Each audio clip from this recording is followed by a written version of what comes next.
थे, कोई भी हमसे बोलना पसंद नहीं करता था, क्योंकि हम पहली बार गए थे तो उतना इंटेलिजेंट नहीं थे। मुझे रोना भी आता है,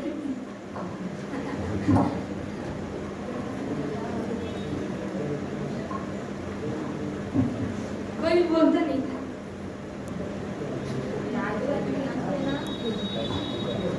लेकिन एक आशुतोष सर थे और एक और मेरी दीदी, 2 दीदी थी, शिवानी और अंजलि थी। हमेशा मुझे बोलती थी कि तुम कर लोगी, और जो आशुतोष सर थे वो भी बोलते थे मुझे।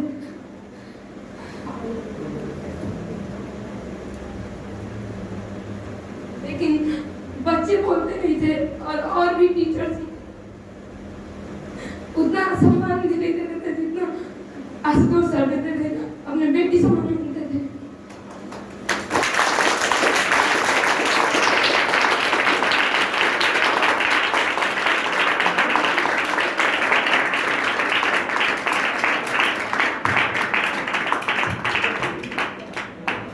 हमेशा बोलते थे कि हो जाएगा तुमसे।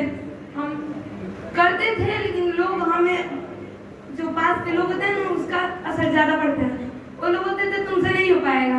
हम पढ़ते भी थे, समझ में भी आता था, लेकिन वो लोग बोलते थे तुम कैसे कर पाओगी, नहीं हो पाएगा, जो साथ के लोग होते हैं। लेकिन सर बोले, मेरे गुरु, मेरे आशुतोष सर बोले कि हो जाएगा तुमसे। जैसे कि आप लोगों ने थॉमस अल्वा एडिसन का नाम सुने हो। थॉमस अल्वा एडिसन एक ऐसे व्यक्ति थे जो स्कूल में पढ़ने गए थे, तो जो टीचर्स थे वो बोले कि मतलब वो सवाल पूछते थे, उनको जानने की जागरूकता रहती थी कि हाँ इस बात को हम जाने, तो अजीबोगरीब सवाल पूछते थे। जो भी देखते थे वो टीचर्स से पूछ लेते थे, जो उनको समझ में आता था। लेकिन टीचर्स उन्हें पागल कह के और भेज दिया कि हम तुमको नहीं पढ़ा पाएंगे, तुम हमारे लायक, इस स्कूल के लायक नहीं हो, इन बच्चों के बीच में बैठने के लायक नहीं हो। लेकिन उनकी माँ गई, उनकी माँ से प्रिंसिपल ने बोला कि हम इसे नहीं पढ़ा पाएंगे। लेकिन थॉमस अल्वा एडिसन की माँ ऐसी थी कि वो उनसे जाके बोली, पहले तो बच्चा मतलब थॉमस अल्वा एडिसन बोले कि माँ, टीचर्स ने बोला कि हम नहीं पढ़ पाएंगे, हम कल से स्कूल नहीं जाएंगे क्या? तो उनकी माँ ने बोला कि देखो तुम इतने इंटेलिजेंट बच्चे हो, इतने पढ़ने में तेज हो कि वो टीचर्स तुम्हें नहीं पढ़ा सकता, उन बच्चों के बीच में तुम नहीं पढ़ सकते। इसका मतलब ये हुआ कि अगर आपको कोई पॉजिटिव सोचते है तो आपको आगे बढ़ने से कोई नहीं रोक सकता, चाहे वो कितना भी वीक बच्चा हो, कितना भी कमजोर बच्चा हो।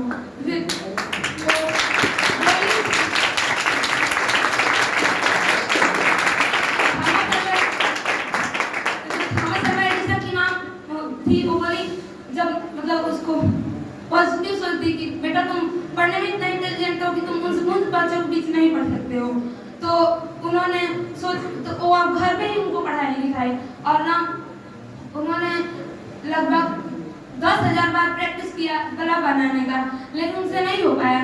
लेकिन आखिर लास्ट बार में हो ही गया और वो बालक का आविष्कार कर दिए।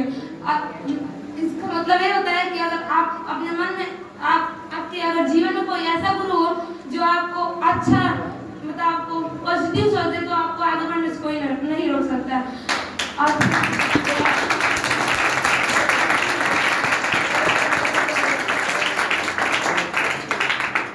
एक और इनका स्टोरी है कि जब वो बल्ब बनाते थे तो एक व्यक्ति था, उनसे पूछता था कि तुम हमेशा बल्ब बनाते हो, तुमसे बनता ही नहीं है, फिर क्यों प्रैक्टिस करते हो जब तुमसे बनता ही नहीं है, तुमसे नहीं हो पाएगा।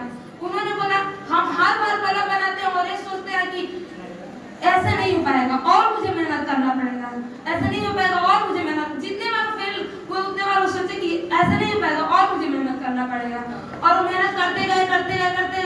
और कोई भी व्यक्ति अगर 1-2 बार, मान लीजिए 10 वर्ष के जीवन में ऐसे होता है तो हार मान जाता है, लेकिन उन्होंने खुद, आप लोग सोचिए कि वो 10,000 बार प्रैक्टिस किए थे, आखिर लास्ट में उनका सिद्धांत सही हो गया और बल्ब का आविष्कार कर दिए, जिनके कारण आज पूरे देश के लोग आज बल्ब के उजाले में पढ़ रहे हैं, हर एक चीज हो जा रहा है उसके माध्यम से। आप खुद सोचिए कि अगर लाइट का जमाना था, अगर वो होता तो रात में हम लोग कुछ भी संभव नहीं होता, पढ़ भी नहीं पाते अच्छे से, तो कुछ भी संभव नहीं होता। जैसे शादी हो रहा है, फंक्शन हो रहा है, तो लाइट की वजह से आखिर उन व्यक्ति के लिए मैं चाहती हूँ कि आप लोग जोरदार ताली बजाएं जिन्होंने बल्ब को खोज किया।